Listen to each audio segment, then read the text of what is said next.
Raise your hand if you've ever been asked the question, what do you want to be when you grow up? Now, if you had to guess, how old would you say you were when you were first asked this question? You can just hold up fingers. 3, 5, 3, 5, 5. Okay. Now, raise your hand if the question, what do you want to be when you grow up, has ever caused you any anxiety. Any anxiety at all. I'm someone who's never been able to answer the question, what do you want to be when you grow up? See, the problem wasn't that I didn't have any interests, it's that I had too many. In high school, I liked English and math and art, and I built websites, and I played guitar in a punk band called Frustrated Telephone Operator. Maybe you've heard of us. This continued after high school, and at a certain point, I began to notice this pattern in myself, where I would become interested in an area, and I would dive in and become all-consumed, and I get to be pretty good at whatever it was. And then I would hit this point where I'd start to get bored. And usually I would try and persist anyway, because I had already devoted so much time and energy, and sometimes money, into this field. But eventually, this sense of boredom, this feeling of like, yeah, I got this. This isn't challenging anymore. It would get to be too much, and I would have to let it go. But then I would become interested in something else, something totally unrelated, and I would dive into that and become all consumed, and I'd be like, yes, I found my thing. And then I would hit this point again, where I'd start to get bored. And eventually, I would let it go. But then I would discover something new and totally different, and I would dive into that. This pattern caused me a lot of anxiety for 2 reasons. The first was that I wasn't sure how I was going to turn any of this into a career. I thought that I would eventually have to pick one thing, deny all of my other passions, and just resign myself to being bored. The other reason it caused me so much anxiety was a little bit more personal. I worried that there was something wrong with this, and something wrong with me for being unable to stick with anything. I worried that I was afraid of commitment, or that I was scattered, or that I was self-sabotaging, afraid of my own success.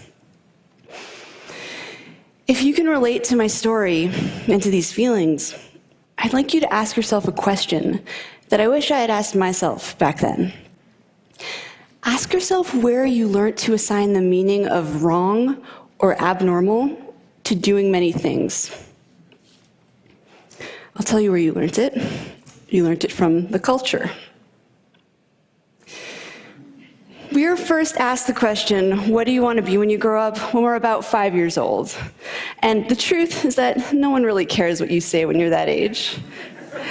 It's considered an innocuous question posed to little kids to elicit cute replies, like, I want to be an astronaut, or I want to be a ballerina, or I want to be a pirate. Insert Halloween costume here.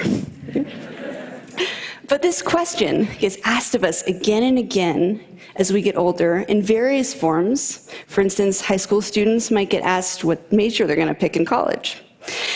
And at some point, what do you want to be when you grow up goes from being the cute exercise it once was to the thing that keeps us up at night.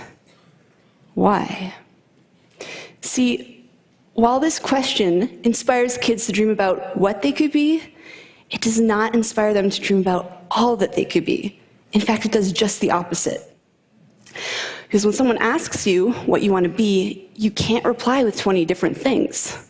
The well-meaning adult will likely chuckle and be like, oh, how cute, but you can't be a violin maker and a psychologist. You have to choose. This is Dr. Bob Childs. And he's a luthier and a psychotherapist. And this is Amy Ung, a magazine editor turned illustrator, entrepreneur, teacher, and creative director. But most kids don't hear about people like this. All they hear is that they're going to have to choose. But it's more than that. The notion of the narrowly focused life is highly romanticized in our culture. It's this idea of destiny, or the one true calling.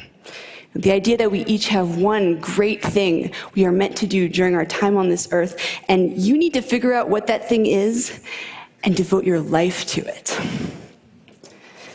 But what if you're someone who isn't wired this way?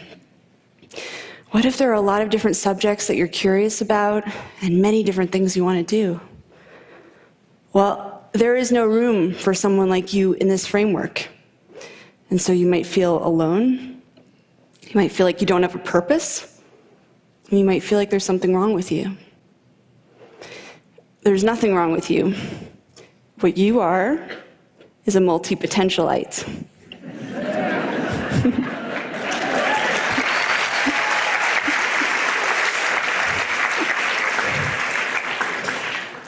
A multi-potentialite is someone with many interests and creative pursuits. It's a mouthful to say.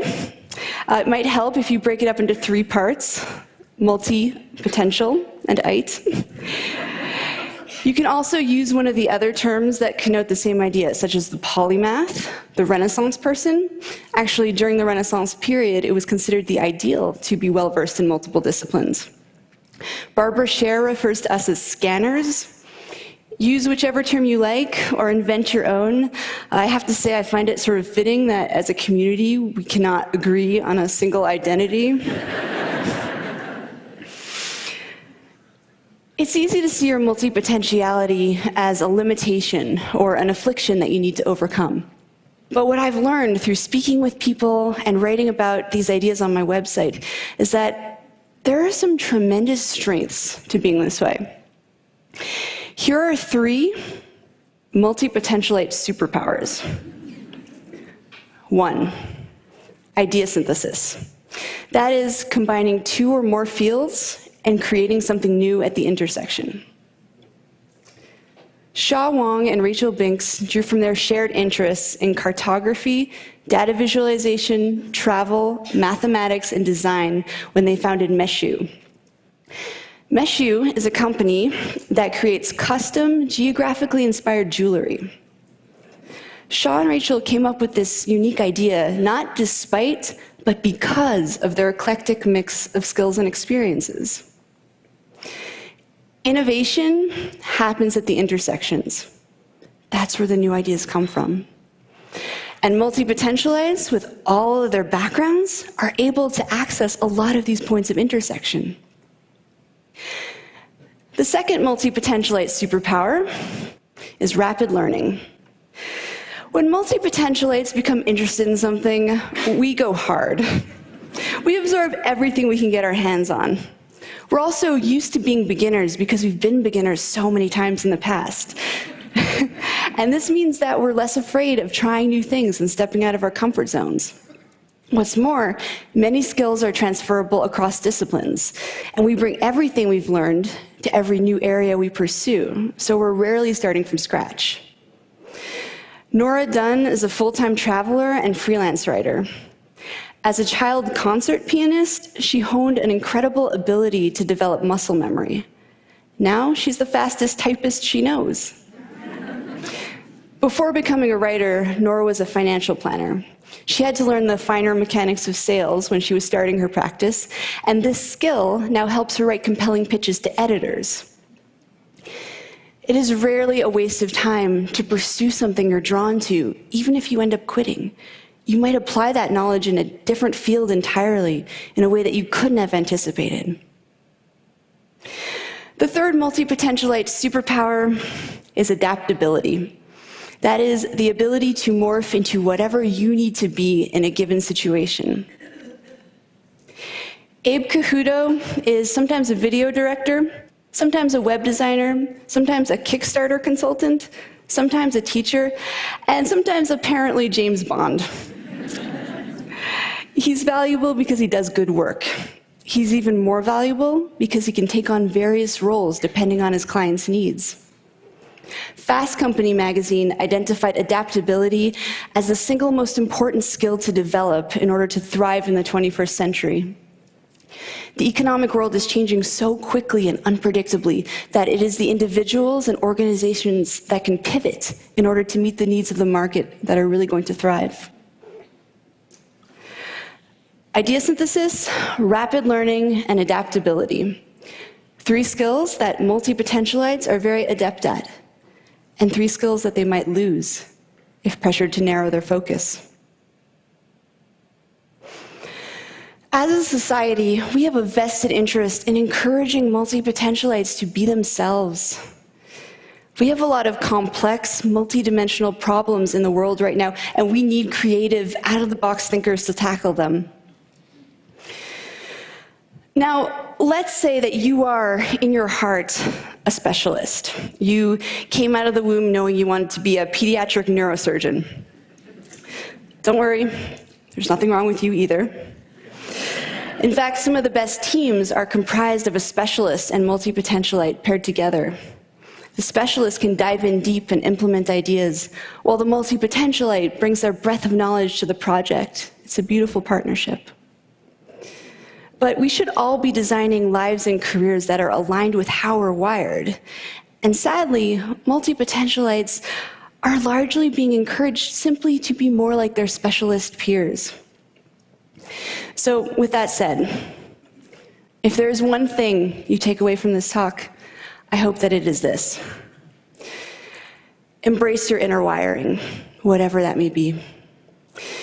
If you're a specialist at heart, then by all means specialize. That is where you'll do your best work. But to the multi-potentialites in the room, including those of you who may have just realized in the last 12 minutes that you are one,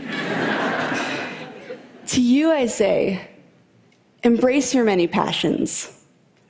Follow your curiosity down those rabbit holes. Explore your intersections. Embracing our inner wiring leads to a happier, more authentic life. And perhaps more importantly, multi-potentialites. The world needs us. Thank you.